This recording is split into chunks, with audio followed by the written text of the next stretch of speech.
L'Albufera en perill 3 mesos després de la dana. La barrancada ha convertit aquest espai natural en un abocador d'electrodomèstics, residus industrials i fang, i avui que se celebra el Dia dels Aiguamolls són moltes les veus que s'alcen per alertar d'aquest desastre ecològic sense precedents. Desenes de voluntaris s'han ajuntat avui per a netejar aquest espai natural.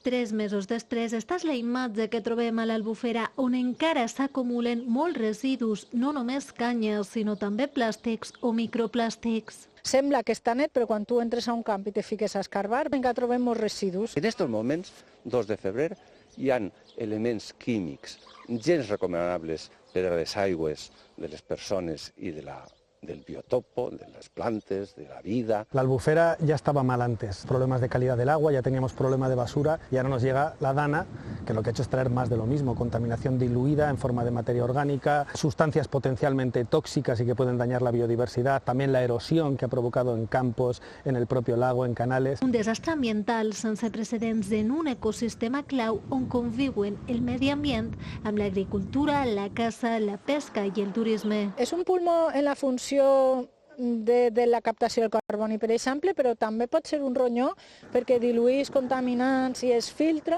Té moltes funcions i també és un cor. A través d'ella s'alimenten tots els sistemes del voltant perquè sense l'Albufera tampoc existirien. Un espai vital per a la comunitat valenciana. Les associacions ecologistes s'han reunit avui per a denunciar la situació i reclamar la importància de recuperar i cuidar l'aiguamoll. És una situació difícil de revertir, però no impossible. Cal, asseguren, la col·laboració de totes les administracions. Volem que se fiquen tots els esforços per recuperar el bon estat ambiental de l'Albufera.